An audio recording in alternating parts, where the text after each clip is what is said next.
the general sense of watching Tua after he got wrecked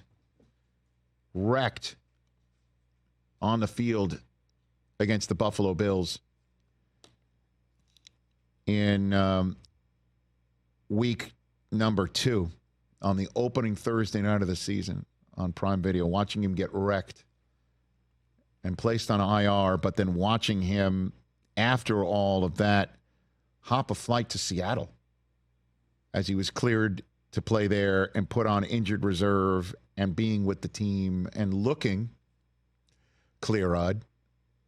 The general sense was once he's done with the injured reserve, he's going to come back and play football and be the quarterback of the Miami Dolphins again. And all the conversation that would come out of that is, should he do it? Why would he do it? So on and so forth. It looks like we're going to hear from the man himself on Wednesday, because that's usually when starting quarterbacks meet with the media. And with his injured reserve time and the required 4 games of being on injured reserve being up in advance of the Arizona Cardinals, who play tonight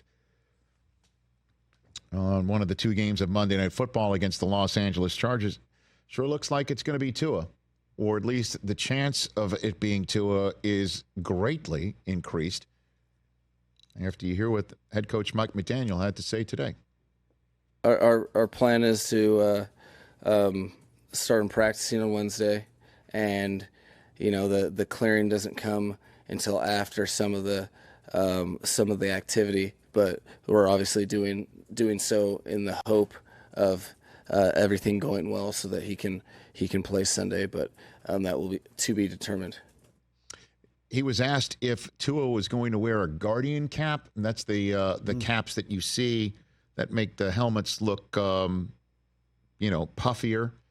Those are the Guardian caps that you see on offensive linemen in practices, because most of the concussions that happen for offensive linemen occur in the crashing of padded practices. Yeah. And you're seeing some players wear them in a game.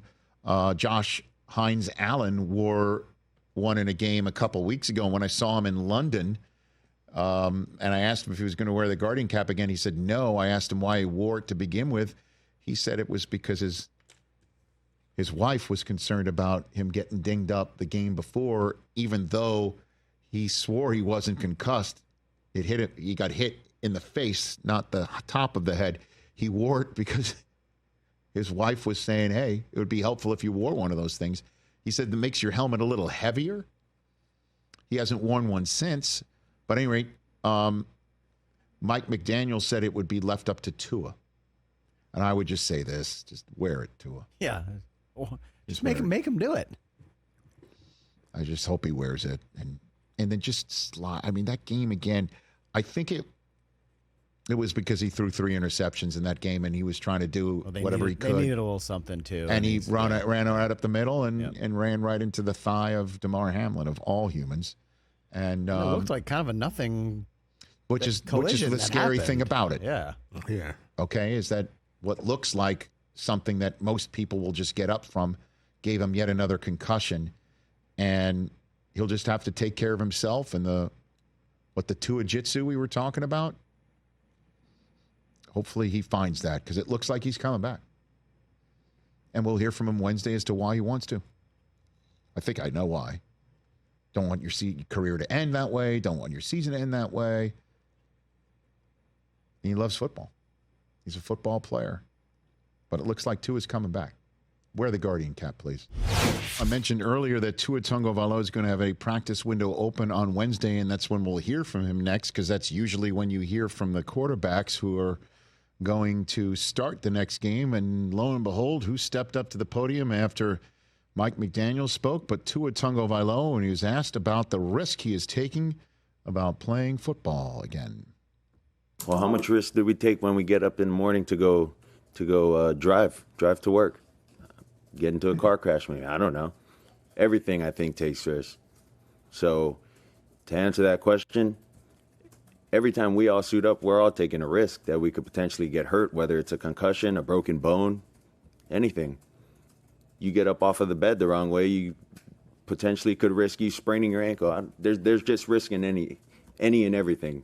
And I'm willing to play the odds. That's it. Man, I am just hoping everything works out for him. Yeah, I just don't like gosh. that attitude of like every day, every time we leave our house, there's risk. Like, yeah, no kidding, but you're choosing to do this as a profession where you've experienced very publicly these types of injuries, and you're willingly put yourself at risk again without taking more precaution by wearing the Guardian cap. Yeah, I mean, It's I like, wish come he would on, wear man. it. He said it's a personal choice, and again, dude. the guys who wear it say it's a heavier helmet, and again, I honestly don't know if it's truly a matter of it looks bad and you don't want it to look bad. And that you're standing out, like you're admitting, like, yeah, I'm prone to concussions. I honestly don't know what it is. That said, I do understand. I've heard that from so many players who have had concussion problems, and I've heard it from so many players who have had injury issues. Like, I'm a football player. This is what I do. This is my passion. This is what I've grown up to be, and I'm not going to let the injury gods tell me how to handle my business. I'm just, my heart will be in my throat every single time he fades back and he starts leaving the pocket, and I just would love him to wear that Guardian cap. It's not me, and I'd love him to slide more. Hey, man, he made it through all of last season without having those issues. Catch the Rich Eisen Show every single day on the Roku Channel, 12 to 3 Eastern, for free.